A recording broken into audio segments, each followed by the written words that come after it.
Hey guys, welcome to my channel. So kanina umaga pagising ko sa group chat namin nila Charles and Doc Lawrence, nalaman ko agad na pumasa na sa Senate yung mga amendments na pinupush natin, no?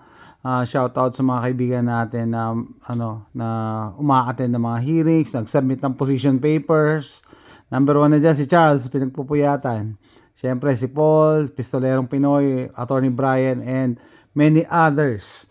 Okay? So, according sa post ni Philippine Rookie Line, si Charles, picture perfect win.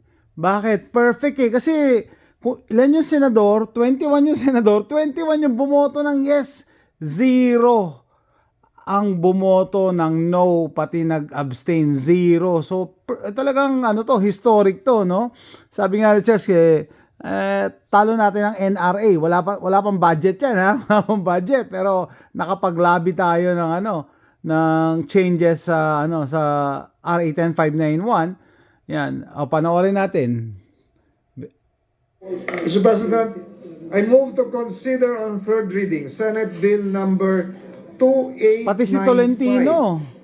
This is the bill on the amendments to the Comprehensive and Ammunition Regulation Act. I so move, Mr. President. Any objection? Wala. There being none, Senate Secretary is directed to read the title only of the measure and to proceed to roll call vote. Anak amending Republic Yan, Act number lahat. 10591 as amended, otherwise known as the Comprehensive Firearms and Ammunition Regulation Act. Roll call vote. The Honorable Senators Binay, Cayetano Alat, Cayetano Pia, De La Rosa, Ejercito, Estrada, Gatchalian, Go, Ontiveros, Pati si Ontiveros. Marcos, Padilla, Pimentel, Poe, Revilla, Tolentino, Tulfo, Villanueva, Villar Cynthia, Villar Mark, Zubiri, the Senate President. Pati Senate President, syempre, si Chis Escudero, no? With 21 affirmative votes, 0 negative, 0 abstentions, Senate Bill number 2895 is approved on third reading. Perfect, guys, Mr. President, perfect. I move to Ay nako, perfect yung yung pagboto, walang kumontra, walang nag-abstain. So, ibig sabihin lahat suportado nila yung yung changes sa RA 10591. And then these are the changes na mas makakabuti para sa ating lahat, lalo na yung mga nasa Pilipinas. Okay, ating lahat as a gun owner. Yun ang sinasabi ko. Okay? Ano pa ba? May mga sabihin ko, tignan ko na lang yung mga post ko para meron tayong guide. Okay, doon sa iba, ano bang bago? Anong bagong-bago diyan? So, yung mga nagtatanong siguro hindi nanonood ng mga live namin, no? Number 1 diyan yung nakalagay any concealed manner, no? Papabayaan ko na lang sila Charles saka sila Doc Lore ng magkwento nung details, pero napag-usapan na namin 'to kasama sa mga suggestions nila yan. Yung pagki-carry ng concealed na hindi na dapat nasa bag. Kaya yan, maganda pag-uusapan natin. Lahat na makita nyo yung baril dito were safety check prior to filming. Yan. So, usually sa Pilipinas, bag carry ka, di ba? So, hindi nyo ba alam, minsan, may nag-comment sa akin, dati nagbabag carry, minsan nagbabag carry din ako, lalo na pag manipis yung shorts na suot ko. Dati may nagtanong sa akin, sabi, ano daw laman ng bag ko? Isang store clerk dito, no, sa pawn shop. Sabihin ko sana napangiti ako, sabihin ko sana lipstick sabi ko, why? Kasi usually daw mga ganitong bag, baril daw ang laman. So, akala nyo naka-conceal kayo, no? Parang nag-a-advertise din kayo. Pero, ang napapangiti ako doon sa mga walang baril pero ganito pa rin ang pinipilit or ginagamit na baril, no? At nabili ko to sa Quiapo. 200 petot.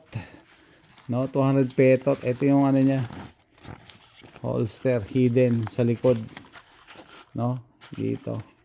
200 petot. No? So usually sa Pilipinas bag carry, 'di ba? Hindi kayo inaalaw ng on body carry kasi nga nasa RA 10591. Pero dito sa amendment na 'to, pwede na. So siguro sabi ko gagawa na lang ako ng separate video, no? About on body carry, holster, like pwede ka rin mag pocket carry like ito, kasama yata ito nang binili ko yung yung Ruger LCP. Pero bumili ako mas magandang taguan. Ito yung Ruger LCP micro, talaga maliit, no? Nilalagay sa mga ganitong pouch. Tapos ilalagay mo sa bulsa mo. Yan yung carry. Kaso nga lang pagka bubunot ka, bubuksan mo pa yung pouch. Kanya-kanya yan. Maraming options. And eto guys, nabili ko to sa eBay, no. Hindi to Kydex eh. Tinatanong ko yung seller, sabi niya hindi raw Kydex. Ayaw niya lang sabihin siguro mas murang plastic siya sa Kydex. Saan ba to?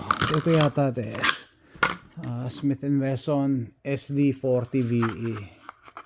Yan, isang set yan nabili ko dati. Tama, pang dito yan eh. Yan. Nakakuha mo. Sige pa. Tagal na kasi hindi ginagamit to eh. Yan. May kasama pa yan na outside the baseband na magazine pouch. Pang dalawahan.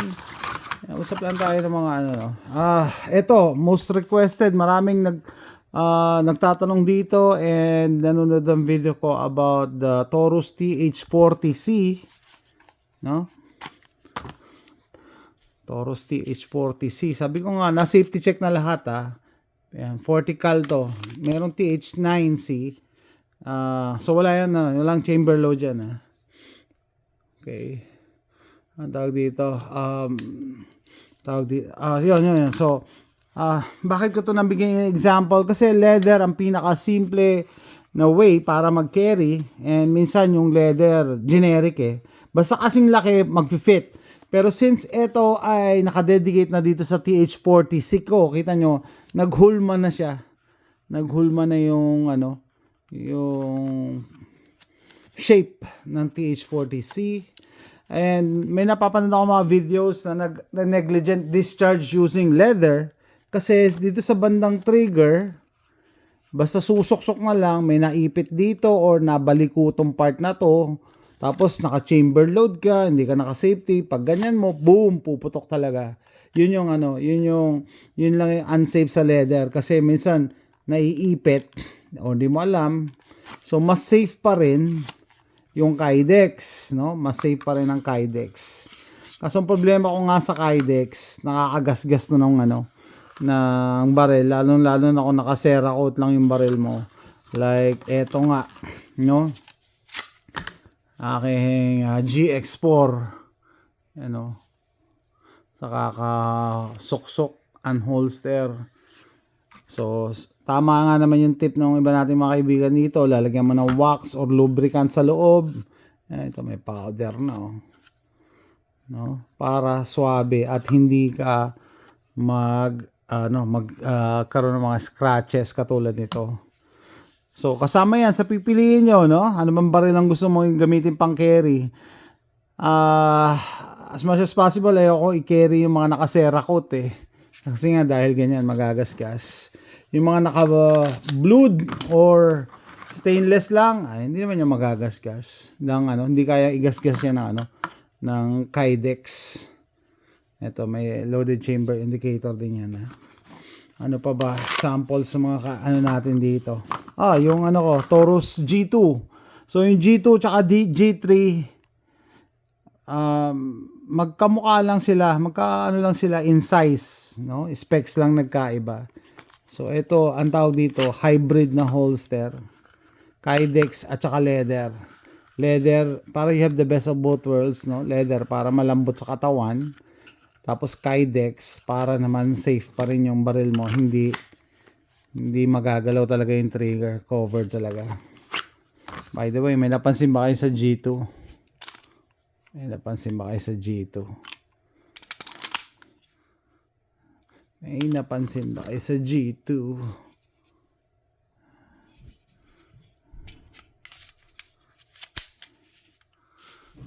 G2, G3, parehas lang yan. G2, G3. Magazine yan. Anyway, ano pa? Ito pa, hindi ko pa ito nagagamit. Leather din to na nag-sale. Outside the waistband naman to. Outside the waistband. Tapos dito, extra mag, spare mag. Yan. And ito naman, ginagamit ko for biking. Pag nagbabike ako, nandito sa loob yung barrel. Para nasa, chest rig tawag dito chest rig. Ano pala, hindi na ilagay dito kanina.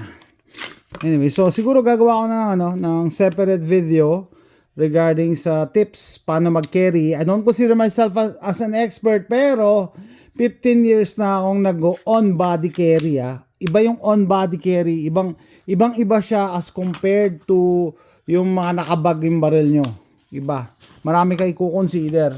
Yung holster pa lang, type of holster.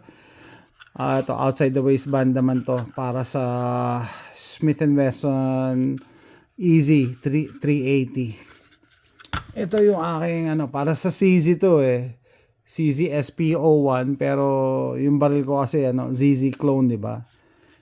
ZZ clone. So ito ginagamit po ko for competition, Comptac. Anyway, so yan, pag-usapan natin, isa yon sa mga, pati pa pala belt Sabi ko, huwag kayo bibili ng ordinaryong belt. Dapat gun belt talaga. Kasi may weight, mabigat ang baril. Mabigat. Magtataka iba. Anong klaseng baril yan? Okay, so, ayun guys, naipasa na kanina. Isa pa lang yan sa naisip ko na amendment. And isa pa yung PTC, di ba? Kada baril dapat i-PTC. So, mangyayari daw, isa lang yung PTC nasa tao, tapos pwede ka na mamili. Like ngayon, dito, malamig, pwede akong mag-compact. Compact to, compact na 40. Tapos pag summer naman, dahil mainit, sige, gagamitin ko, micro. Micro para, magaan lang kasi naka-t-shirt lang ako pag summer, naka-short. Tapos pwede akong mag-pocket carry, mga ganon. So, malaking improvement yun. Kesa palagi kayo nakadala ng ganito. Na parang ina-advertise nyo na meron kayong baril.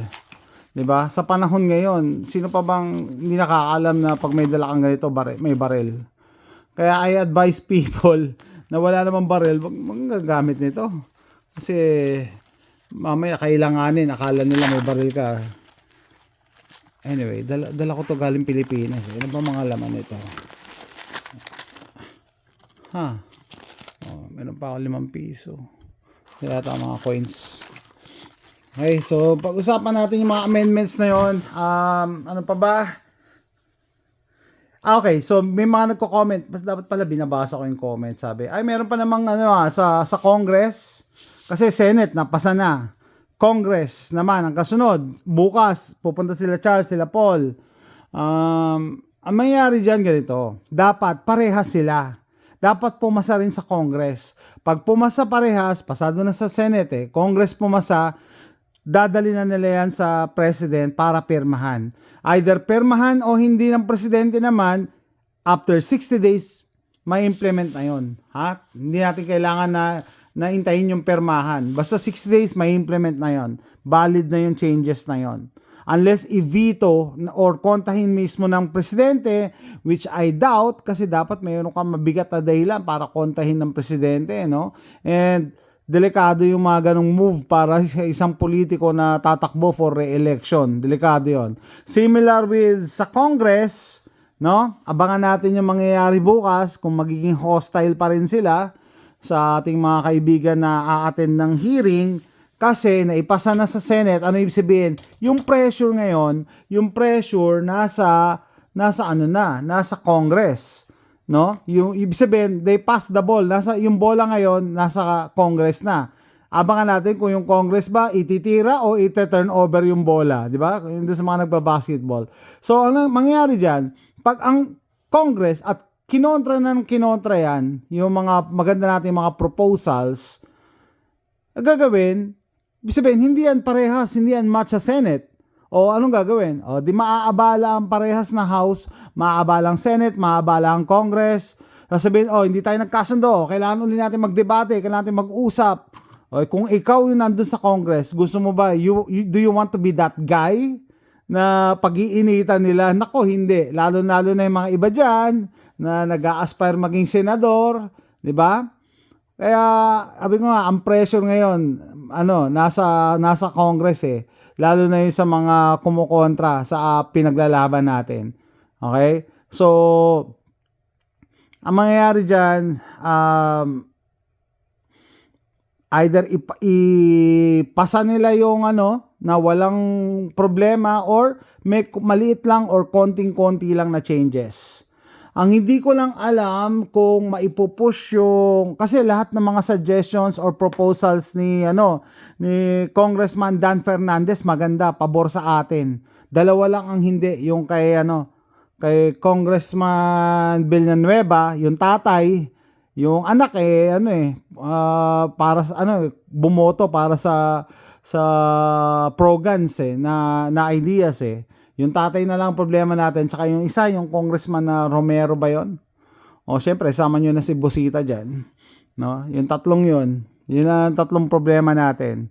No? If ever malampasan natin, nako, pwede na kayong magplano about paano nyo i-carry yung baril nyo. And by the way, may insert ako, no? Sabi ko dun sa reply ko dun sa post yata ni Charles or sa post ko, mag-iiba ang market trend sa Pilipinas. Mag-iiba ang market trend. Pag naipasa yan, painggan nyo to, yung mga gun stores dyan, yung mga gun stores. Dadami ngayon ang bibili ng baril ng mga compact, subcompact, micro-compact, mga ganon. No? So, people will shy away from the heavy 1911s or mga full-size na pistols. Kasi kung magkikerry ka, gusto mo mas maliit, mas komportable, 'di ba? Mas komportable, compact or subcompact ang pipiliin mo or micro. Hindi mo gugustuhin na naka full size ka na 1911. So kanina nga may nag-comment, siya daw kasi wala pang budget, full size siya na Glock 17. Well, yun nga, kung meron ka na, 'di ba? Ang ko diyan, yung mga first time buyers or mga second time buyers na gusto na mag-carry ng on body, yung may option na bumili, ang pipiliin nila syempre compact, subcompact, micro compact, mga ganon, 'di ba? Ito subcompact to eh. 'Di ba? So ganyan ang magiging trend niyan ng market sa Pilipinas. Ganyan din nangyayari sa US eh, no? Paliitan para mas madali carry. Kasi useless ang napakaganda mong Desert Eagle, hindi mo naman yan makikerry. Imposible talaga. Kung may carry mo yan, magsisisi ka rin. No? Magsisisi ka, mabigat, hindi ka komportable, hirap ka mag-drive, hindi ka makaupo sa restaurant, mga ganon. Similar with mga full-size na 1911s, napakabigat niyan sa belt.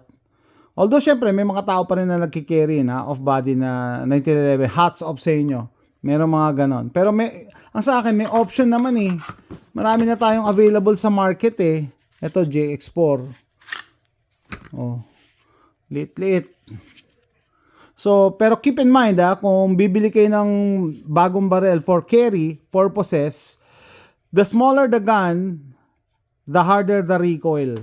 Physics yan, hindi mo yan pwedeng kontrahin eh. So, ibig sabihin, mas ma-recoil pag mas maliit, mas konti ang recoil pag mas malaki. So, dapat nandun ka sa balance. No? Kaya ito, maraming na pepeke din tong Ruger LCP eh. Kasi ang cute-cute niya, lalo yung mga babae. No? Oh, cute-cute, ang cute-cute. Kasya sa bag ko. Ganyan. Pero once na iputok nila, magsisisi sila. Nung ginamit ko to for qualification ng concealed carry class ko 15 years ago, namaga yung ko dito, part ng kamay ko. Maga talaga, kinabukasan. Hindi ko magamit yung kamay ko, nabugbog sa recoil. Wala pa akong kinakabit na mga ganito pang tulong sa grip tsaka sa recoil to. Hard plastic, ito rubber. No? Kaya talagang masakit dito. Kinabukasan magayang kamay ko, hindi ko to magamit. No? So, yan. Pero syempre, ang dyan is, pag meron ka ng multiple na barrel, iba yung pang carry mo, iba yung pang range mo. Kaya usually, yung pang carry, hindi mo yan palagi pinuputok kasi hindi siya masarap iputok eh.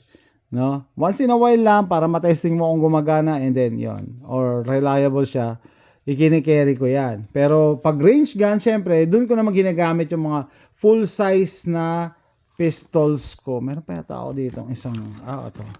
May Kydex din ako dito para dito sa LCP. Minsan sa inside the waistband ko to kini-carry Yan, inside the waistband. Kasi minsan pocket carry. Maganda na yung mga options. So, yan guys, siguro separate video na lang. Mga tips how to carry a pistol pag na-approve na yung inside the waistband, IWB sa Pilipinas. Pero options, people, options. Ang dami nating options. Maraming pagpipilian. Hindi yung basta dadampot ka lang ng holster dyan sa mga stall sa Raon or sa Quiapo. Yung mga, wag yung gagamitin. Hindi pala, isa kong advice, wag kayong gagamit ng mga nylon holsters. Okay, nag-invest na rin lang kayo sa barel. Kahit pa paano naman, mag-invest kayo ng kahit konti lang sa Hindi naman kailangan mahal Makakuha rin kayo ng mga deal kahit leather lang basta maayos at secured. Anyway, so hopefully tomorrow maganda performance ng mga kaibigan natin sa Kongreso and maganda rin ang reception ng mga kongresista natin. Pero pupusta talaga ako, I doubt kung ibubuli uli nila yung mga kaibigan natin, mga kasama natin. Kasi pag pinatagal nila yan, sila masisisi. So let's wait and see. Good news pa rin to guys. One hurdle na lang kailangan natin malampasan, which is the Congress. Senado, wow, hands down. 21 senators, 21 ang bumoto ng yes. Thank you sa mga support. And isa pang dasal para bukas. So that's it guys. Thanks for watching. Bye.